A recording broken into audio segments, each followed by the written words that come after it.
Oh yeah. Hey, what's up guys? Welcome back to the Adrian Graphics and Marketing channel. Today, I'm doing a tutorial. It's not a tutorial where I'm going to be showing you how to use the tools specifically. I'm going to talk about a couple of the tools, but this one is specifically to compare Adobe Photoshop and Adobe Illustrator and which one you should use. I know this is a big deal for many people. They don't know when to switch back and forth.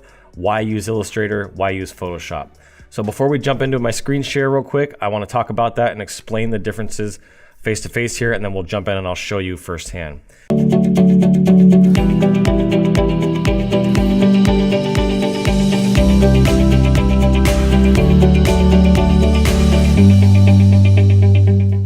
Photoshop is great for photo manipulation, for taking existing images and editing and cutting and warping and correcting existing images that you have that you want to make better, that you want to improve, photography, things like that. Or even print designs. A lot of print designs that you get that are flattened already, that don't have layers, is a great tool for that. And even in print design in general, we use Photoshop a lot.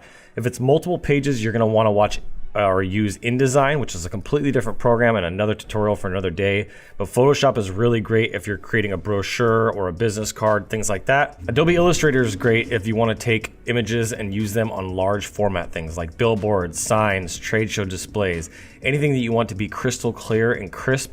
It's really great to use Photoshop and for photo manipulation and smaller printed items. But for larger items, you're going to need to be able to scale them and them not become pixelated or jagged edges. You've seen probably some of those jagged edges if you've ever used Photoshop before and blew up an image. There's a difference between Photoshop and Illustrator that's very important, and the main one is number one is raster versus vector. Raster is a really great tool to use for photo manipulation. You can move pixels around, basically is all it means, it's just pixels. And vector is anchor points. So there's actually anchor points and paths. So I'm gonna jump in here and show you this firsthand. So let's just jump into Illustrator first and I'll give you an example. The best way to describe Illustrator is paths and anchor points. And if I actually do an outline of this, you can see these are my exact paths that I've created using my pen tool, which is, where is it, Olives? And here we go, this is the pen tool. You can create a path. So I can just go in here and honestly just show you an example. I can click a path here, click a path here, click a path here, click the path here, and these are all anchors, right? And there's 4 anchor points and 4 paths. 1, 2, 3, 4. 4 paths and 4 anchor points. That's what makes this box. If I turn that off now, you can see I had my fill color is black. That's why that was there. Now I'm gonna delete this off here and I can go back to my paths. You can see in Illustrator, I did my whole logo in Illustrator, and then I have a shadow, which is another layer. If I double click into this, you can see here, this is another path that sits on top of it that just gives this just a little bit more dimension and depth, which I really, really like.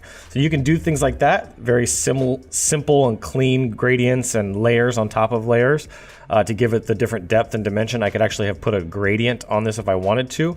Whoops, if I actually selected this specific layer, I'll show you here, I can put a gradient layer on top of this. So I can go, let's see here, we'll just pick a gradient like this, gradient type maybe. We'll go in here and we can just change this. You can see here, I can make this maybe just yellow. So you can see here, I did a circular yellow inside of here. And if I flip to the other side, I can do the same thing. I can go red. You can see here, it totally changes the look of how that looked when we started, right? Adds a lot more brightness and color to it. So you can add gradients inside of your vectors as well, but that's as far as I would really recommend you going. There's some gradient meshes, but gradients are basically kind of the maximum of what you're gonna wanna do in Adobe Illustrator in terms of photo manipulation. Most times you want to keep it very simple. If you're designing a logo, you want to do that in Adobe Illustrator because you're going to be able to scale that logo for multiple applications, for signs, for banners, trade shows, business cards, and it's usable for many things. I actually use Illustrator more than I do Photoshop. I really love Illustrator. It's a great program. I spend most of my time in that because I'll do a lot of logo design, brand design, icons.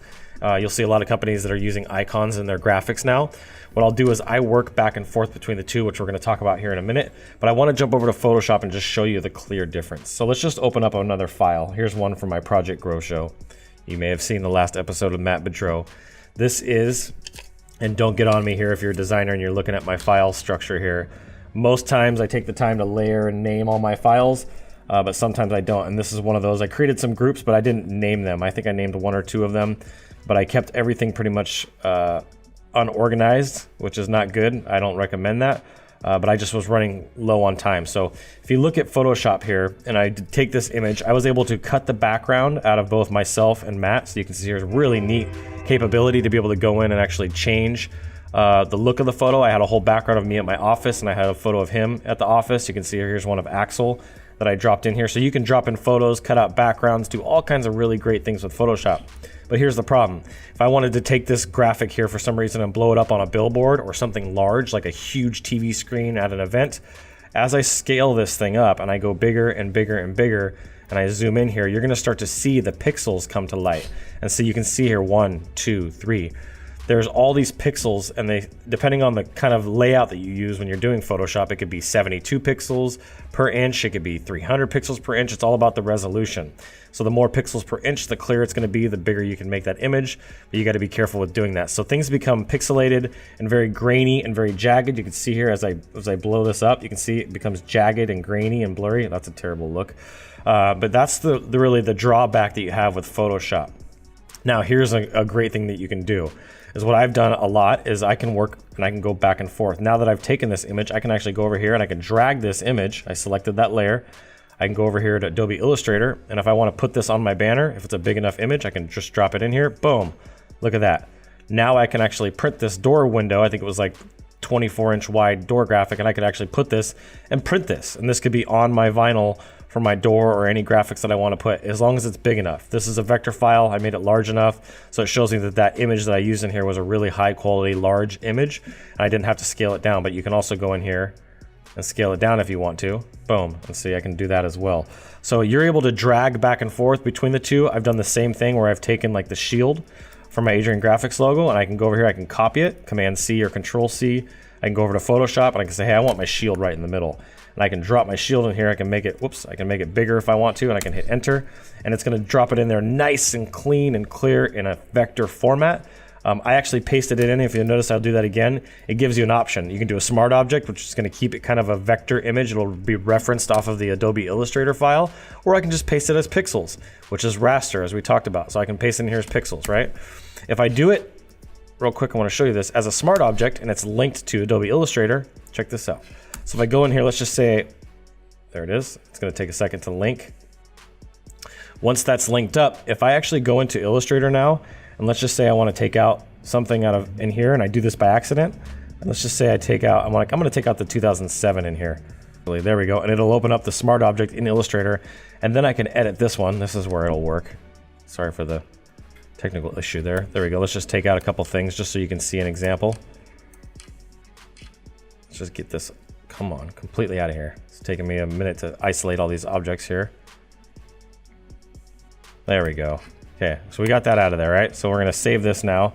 Now watch what happens. If I go back over to Photoshop, look at it, disappeared. But if I go and undo all that, and I save it again, boom, it's back. So you can link these files in between the two, but when you edit one file, the smart object, then it's gonna actually change it on your Photoshop file. So you just wanna remember that. That's another important deal. And then just being able to know when to use Photoshop and when to use Illustrator. If you're doing a lot of print design, you can start it in Photoshop and then move everything over that you need, or create what you need that are the assets in Illustrator. If they're illustrations, any kind of artwork, remember Illustrator is about illustrations and design, where Photoshop is more of photo manipulation, artwork, photography, and photo correction, and even print design. You can do some cool layered backgrounds and special effects, and there's just a wide range of things that you can do in Photoshop that you can't do in Illustrator. Drop shadows, blending things, lots of cool stuff.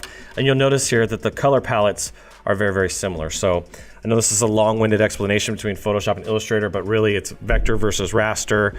It's being able to use wide format versus smaller format stuff, print design versus web design, and having those nice, crisp, clean objects. Are you using doing logo design? Are you doing print design? Are you doing web design? If you're doing a lot of web design, I would highly encourage you to use both Illustrator and Photoshop, but create any of the images that you want to be really clear on the website in vector, and then save those things as SVGs. Those are scalable vector graphics. Those images are much smaller. You can put them on websites, and no matter what device that somebody's on, tablet, iPad, MacBook, Surface Pro, whatever, it'll remain clear and crisp and clean.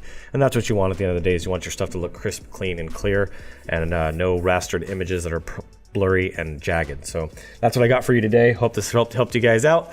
Thank you guys for tuning in with me. I look forward to seeing you guys on the next one. And make sure you hit that like and subscribe and share this with a friend of mine, or friend of yours, I should say, that is using Photoshop too much and not using Illustrator, and their stuff's coming out all blurry. Call them out. Shoot them this video, and I look forward to seeing you guys on the next one. God bless, and as always, keep looking up.